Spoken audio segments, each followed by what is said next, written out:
We believe health is the foundation that unlocks freedom. The freedom to live fully, to be an asset and not a burden, and to chase what truly matters. Through daily practices and proven frameworks, we are here to help you build deep health, find lasting peace, and live with your heart on fire. Welcome to the chase. Hello, my friends. Welcome back to the show. Ben, I just realized we're kind of matching. I didn't realize this before. We're kind of think that we're matching? Blue how are we colors. I don't know. We are so not matching. You look, so? you look dapper and like you're in an LL Bean thing, and I look like catalog. I look you look like you've been uh, flying home from Sweden. That's not very nice. I was gonna say like a surfer. I have a baggy sweatshirt. I just meant color scheme. We're kind of matching. You're like We're moving on. We're moving on. Tired? Are you sick? Someone's wrong. Like what's the deal? We've got some great questions today. We got two questions. They're covering different territory, but I feel like we might have some similar themes in both. We've got first question is going to be from Maxine, a professor who moonlights as a CrossFit coach who's struggling to explain CrossFit to her university students in a way that really clicks. And then we're going to get a question from James about his aging parents, declining fitness and mobility, seeking ways to help them stay active and independent without coming across as being pushy. I think the similar territory is going to be around communicating. How do we communicate the importance of fitness, the importance of doing the kinds of things that we obviously advocate for all of the time?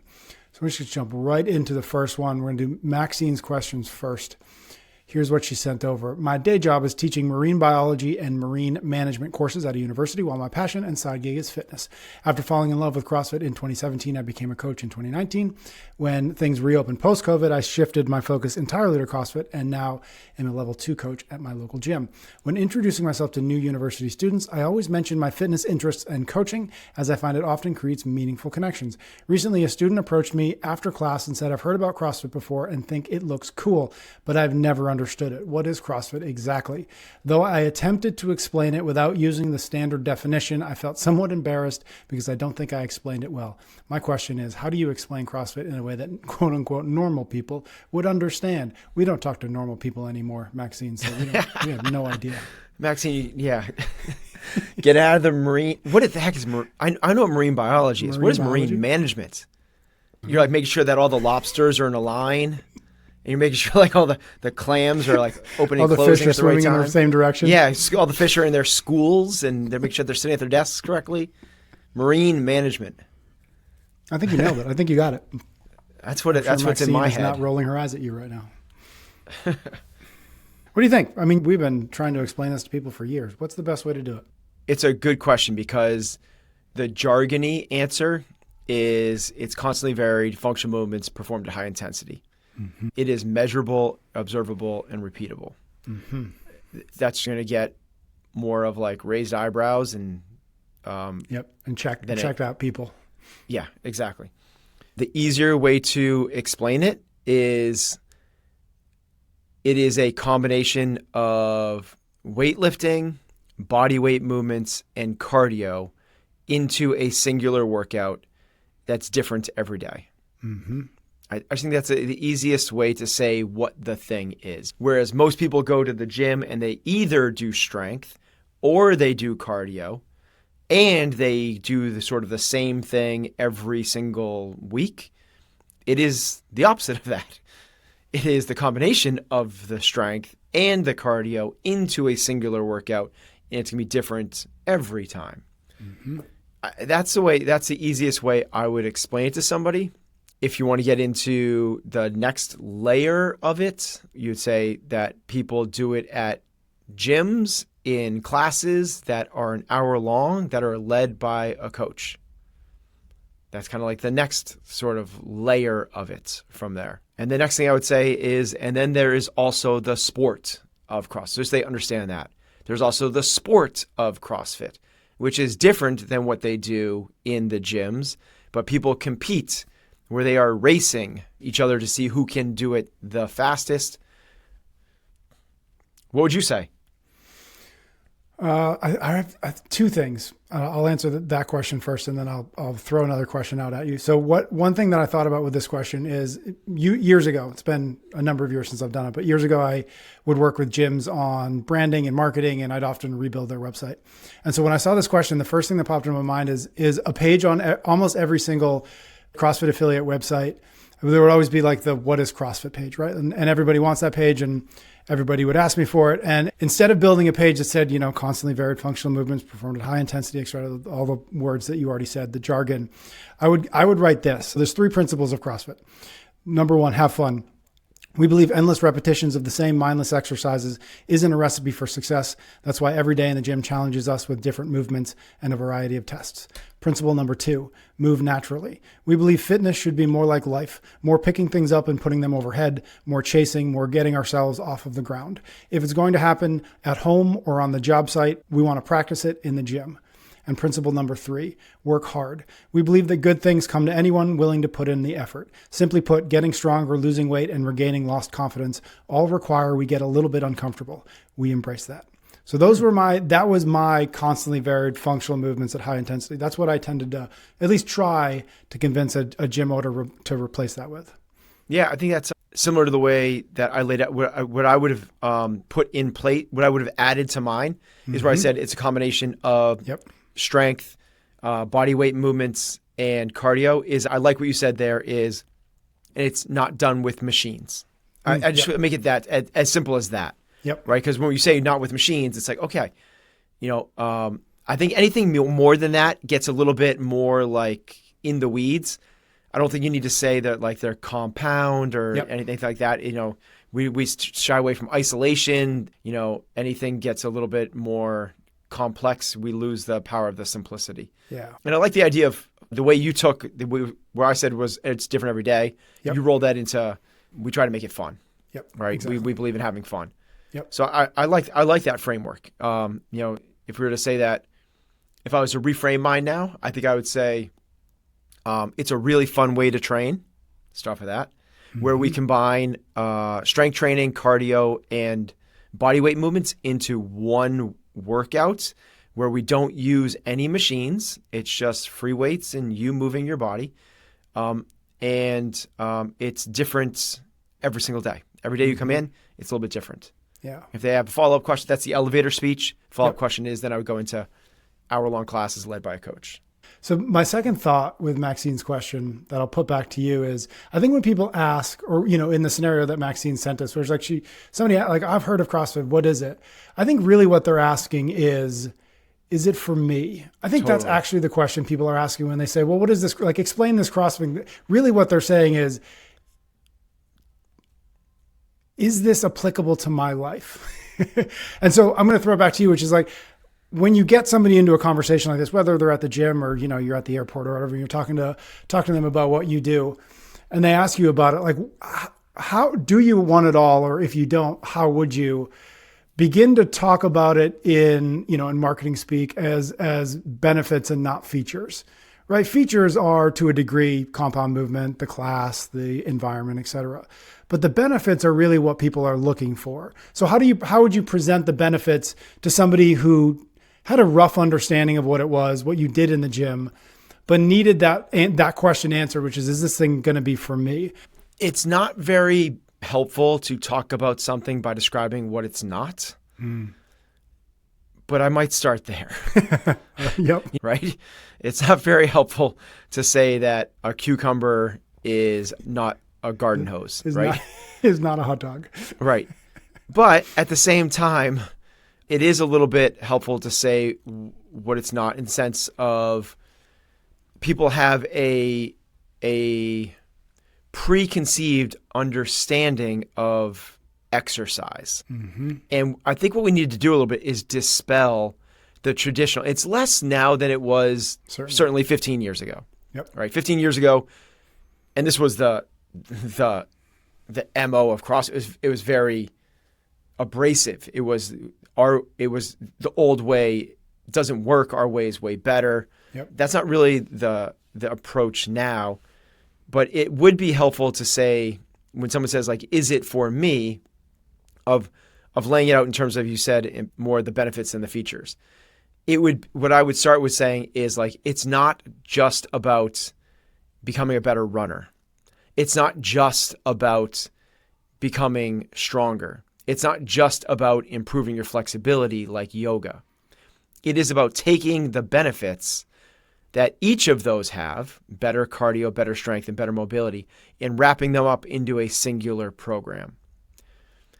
If you're somebody that feels like they would benefit from overall health and performance and not interested in necessarily chasing one of those things for a means unto itself or for whatever reasons, if you want to be a bodybuilder, CrossFit is not necessarily going to be the thing for you. If you want to be a high-level triathlete, CrossFit may or may not be the thing for you. If you want to be able to put both of your feet behind your head and be a contortionist, CrossFit may or may not be the thing for you.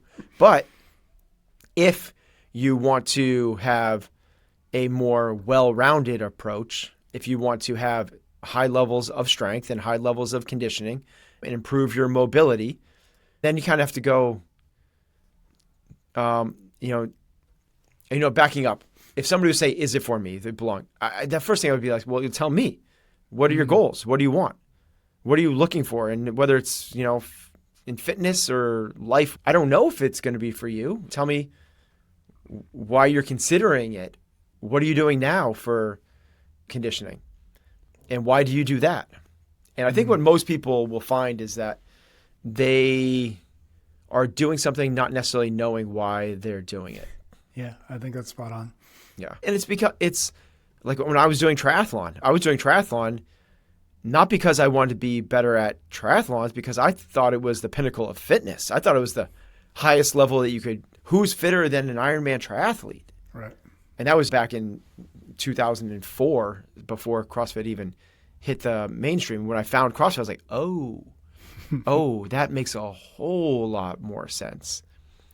I think one of the challenges, and this is why my third kind of layer to that elevator's pitch, by the time we got to level 3, would be about the sport, is because it's really done a disservice to what we're trying to do.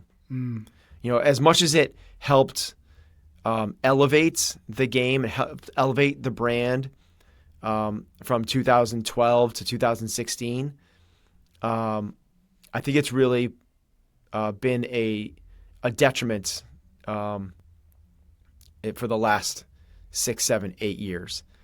Because not because anything's, it's that's what the normal people are going to associate with. So wait, you like swing around on rings and you walk over stairs on your hands and you flip these things they call pigs down a field, and it's just like, it's obscure. It's if you didn't grow up in the sport and you look at it from the first time looking in, I mean, it's a little bit, it's like the strongman type stuff. So like, okay, so I'm going to bench press this bar with, 2 Volkswagens attached on either side. Yeah. If you go back to that question that I said, which is this for me? And your first exposure is the CrossFit Games, then for a very, very small percentage of people, the answer to that question is yes. But for the vast majority of people, it's hell no. Yeah, and some people are going to say yes, like I did. I saw that and I was like, totally. Oh, hell yeah, that's me. Like, I want that. But that's not the 99%. Right? And that's why I think that there's been this, crossing the chasm has been really challenging for the CrossFit brand, because they've created too big of a gap, and they made it wider. They haven't made it. High Rocks did a great job of closing it. CrossFit's done nothing but widen that gap. At the level 1, when that's actually how they would start the What is CrossFit lecture. They say you're walking through the airport, you have your shirt on, you have your Noble shoes on or something like that, and someone goes, hey, you do CrossFit, what is that? And they go, how did you explain that? People raise their hand and kind of this thing. And that's how they get into the constant varied function movement, high intensity. It is those 3 principles. That is what CrossFit is. But then the Greg Glassman approach back in the day was, do you remember what his answer was? No, I'm sure I will as soon as you say it. What are you doing tomorrow at 6 a.m.? And that really, I mean, honestly, you can explain it, but it is one of those things that until you experience it, you can't, if someone was saying like, they've never actually done it, they're like, so what is surfing? Tell me about surfing. You're like, well, you paddle out on a board, you wait for a wave, you jump up and you ride down the wave. And they're like, what? It's like, well, what are you doing tomorrow? Let me show you. Yeah. Because until you experience it, there's not really going to be a true understanding of it. Yeah. So when we're confused as to what marine management is, Maxine should just be like, come down, get on the boat. What are you doing tomorrow at noon? Let's go. Let me show you. Yeah. And actually, I mean, half joking, but that's probably the right answer for Maxine is, she's a coach. She's a coach at a local gym. Maybe the right answer is, I would love to show you. Come on down to XYZ and we can do it together. I think that might be the right answer. It is when people would walk into our gym, I would actually start, like, I don't even go into the movements. I don't go to the fun. I actually start with the structure. It's hour-long classes. Like, that's like, really, I know that's kind of like the second layer of it, but in terms of having no idea about what this thing is at all, it's like we do exercise and they're hour-long classes. Like, you have to start there. It's like if I say there's a marine management, you teach marine management. What is that? Yeah. I think that the first thing you should say is it's a semester-long course Yep. where I lay out the principles of how to line up lobsters and make sure the fish are at their seats. Let's pause to say thanks to a few sponsors, and we'll be right back to the conversation. This show is sponsored by BetterHelp. Visit betterhelp.com/excellence to get 10% off your first month. You know how it's nearly impossible to see your own reflection clearly in a foggy mirror? That's exactly how challenging it can be to see ourselves objectively in life. Sometimes we're too close to our own situation to see the full picture, or we've gotten so used to the certain patterns that we can't even recognize them anymore. That's where professional therapists come in. They're like having a clear mirror that helps you see things from new angles. With over 30,000 licensed therapists, BetterHelp connects you with professionals who can help you gain those fresh perspectives. Write your story with BetterHelp. Visit betterhelp.com/excellence to get 10% off your first month of therapy. We're sponsored by The Defender, crafted for those who dare to explore. Visit LandRoverUSA.com to explore the Defender family for yourself. The path to personal achievement often requires the right tools and the right mindset. That's where the Defender family comes in, offering 3 distinct models: the 90, the 110, and the 130. Each vehicle combines modern functionality with robust engineering, creating a perfect balance of capability and comfort. Whether you're seeking adventure with 8 passengers in the 130 or preferring the nimble 90, you'll find confidence in every journey you take. Visit LandRoverUSA.com to explore the Defender family today. That's LandRoverUSA.com. Okay, now let's get back to the show. Our next question is from James. This is what James sent over. My parents are in their late 50s and mid 60s. I've noticed a concerning decline in their physical fitness and mobility over the past few years. My mom has struggled with injuries and dropped her regular gym routine, while my dad has become quite sedentary since retiring, only playing golf occasionally. Things reached a low point when my mom considered knee replacement surgery, and they discussed moving to a single-story home or installing an elevator, options that seemed premature for their age.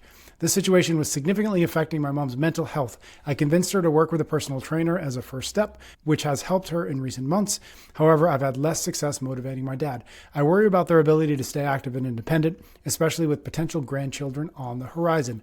What advice would you give for helping parents in this transitional stage maintain their strength, mobility, and overall fitness as they age? How can I encourage them supportively without coming across as pushy or judgmental about their lifestyle choices? I want to help them stay healthy for the long term without overstepping, but I want to also ensure that they address these issues now before it's too late.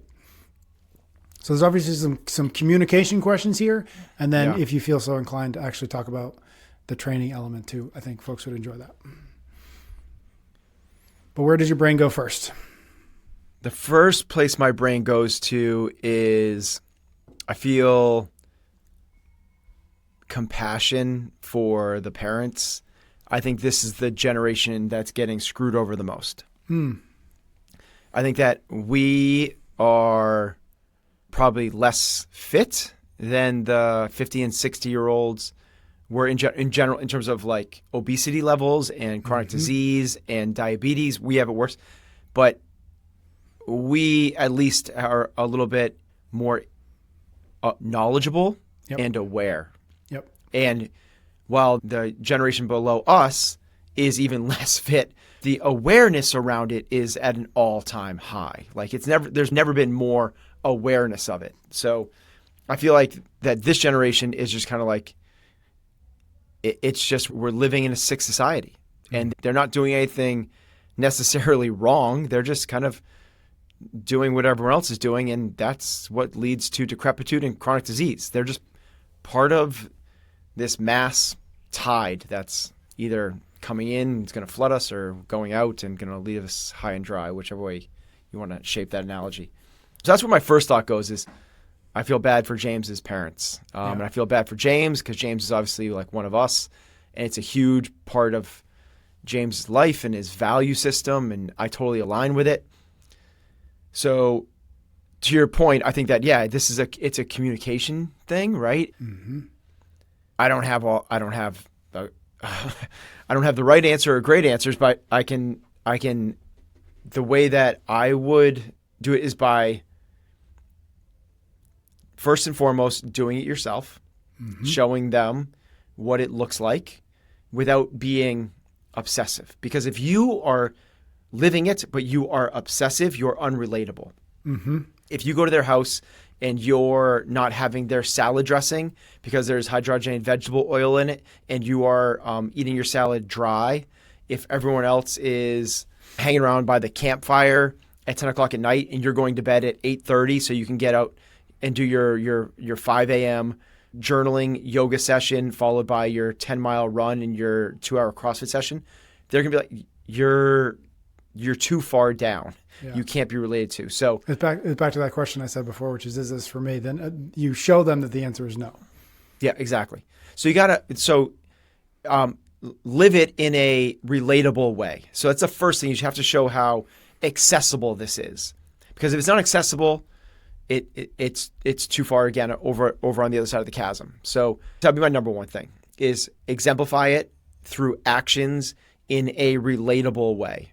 So if it's every time you're with them, you also have to leave to travel 40 minutes to the closest CrossFit gym, to the class, you train for another hour to get your accessory work in, and you come back another 45-minute drive. So you leave and you come back 3 hours later and you go, Mom and Dad, you guys should do CrossFit. They're like, I'm not going to commit 3 hours of my day to that. But if you went in the backyard and did some jumping jacks, push-ups, and air squats, and then 15 minutes later you came back in and were like, done, they would go, oh, that's CrossFit? That's what you do? And then, so that'd be the first part, is show it in an accessible way.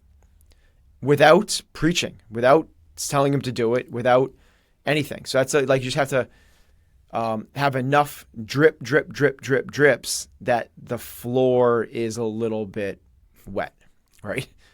From there, the next thing I would do is, and this is the same thing we talk about with kids, find what they like to do already. So dad likes to golf, mom, knee replacement, and likes to look online for elevators.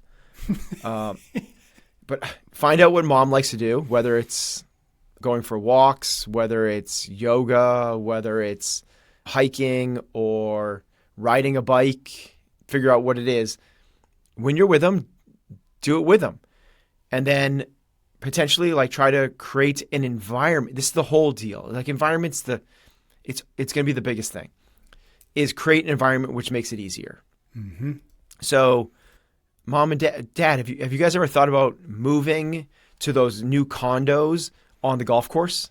Mm-hmm. Like if Dad only golfs once or twice a week, what if they moved to be a part of that senior community that was on the golf course where all of his friends played golf every single day?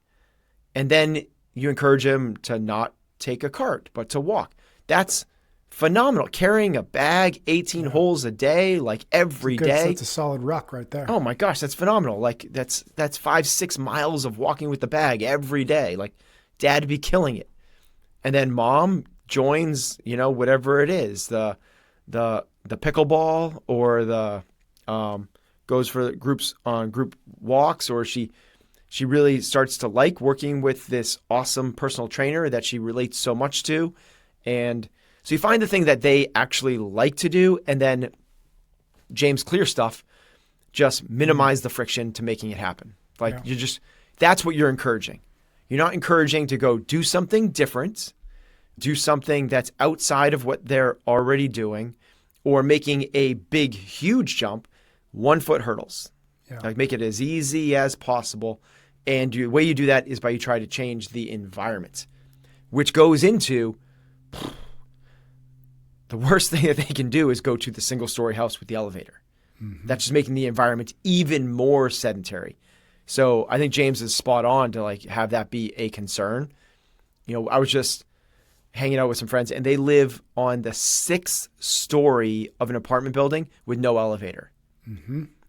Minimum 3 times a day, they're going up and down 6 flights of stairs, probably most of the time with bags.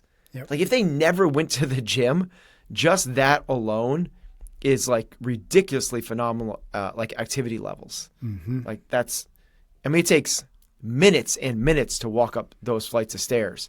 So I'm not saying that James's parents need to go find a high rise to live in. Yeah, a high rise and take the stairs every time. But the more that they can, it's one of the big, Sardinia in Italy is one of the blue zones, places that people live to 100. And they try to, they try to find out all the correlates to all these different places. And, I think that one of the biggest things about Sardinia is that it's very social. So people are out all the time. They don't drive, so they walk, and it's built into a hillside. It's a mountain. So they are constantly walking up and down these, this mountainside essentially all day long. So they stay incredibly, incredibly active. So I think that, we don't stop playing because we grow old. Mm. We grow old because we stop playing. Mm-hmm. So as much as we can get mom and dad to keep playing and making it feel like play, not work, put them in environments of more and more play, I think we'd be setting them up for, first off, it's going to be less of a battle, right? Because it's going to feel like you're just trying to get them to do things that they enjoy. So I would have that conversation. Not, you need to be more in shape. I want you to start taking care of your health. You need to start exercising more. Have you thought about joining a gym? Your kids are going to want to play with you, and you're not going to be able to be around for them. It would be, what do you guys enjoy? What do you guys like to do? And anything they say that's active or outside, like triple down. Yeah. Like go make that thing happen. Yeah. Yeah. I feel like we've been talking about environment a lot lately, but to just double click on it, it feels like that's the answer here is, can you help their parent, can James help his parents either change environments or redesign the environment in such a way that it encourages the kinds of activities that James wants them to do, that you and I talk about all the time? Can you move every day?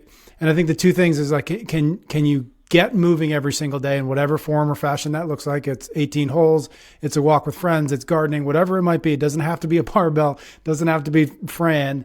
It can be anything in the backyard. It can be a walk through the woods.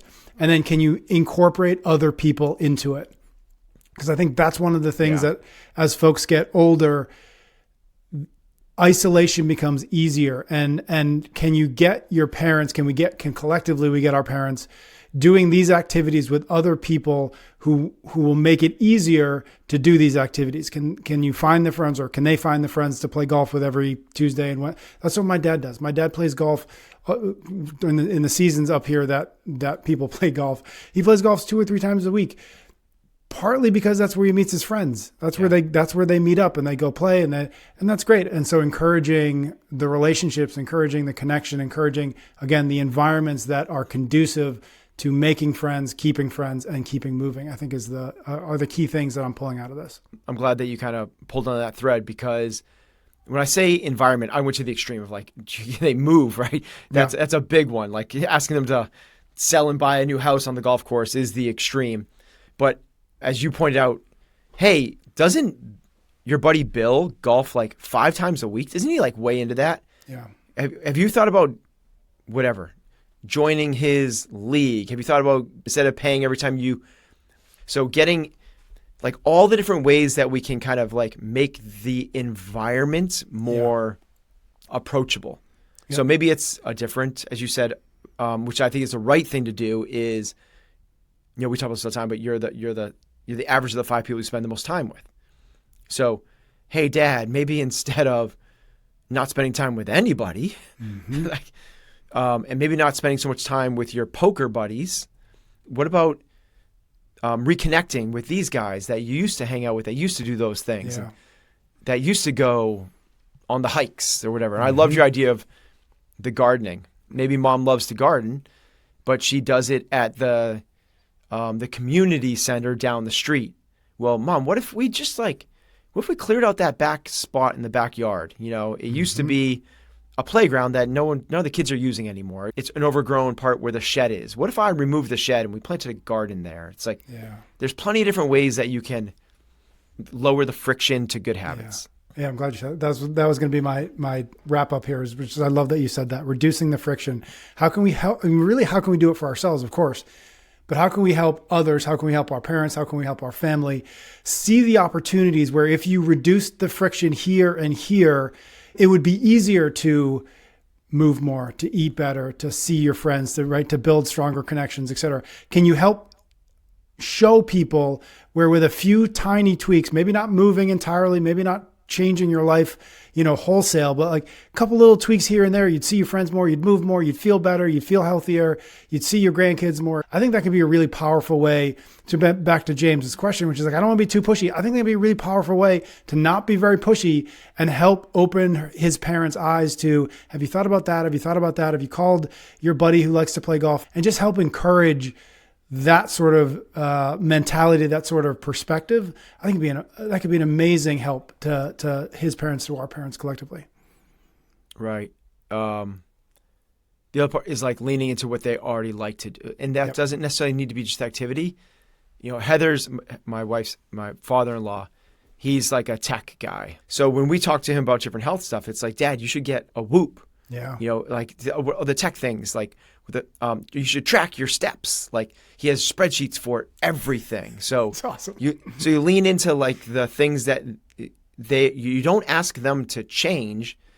You go deeper into the things that they already enjoy. Yep. You try to get to be the thing that ignites, because there's already a spark there. Mm-hmm. So all you're trying to do is throw some extra gas on this thing that's already burning a little bit. Thank you very much for tuning into the show. Make sure you're subscribed wherever you're listening or watching so you do not miss another episode. For more frameworks and daily practices, visit chasingexcellence.email.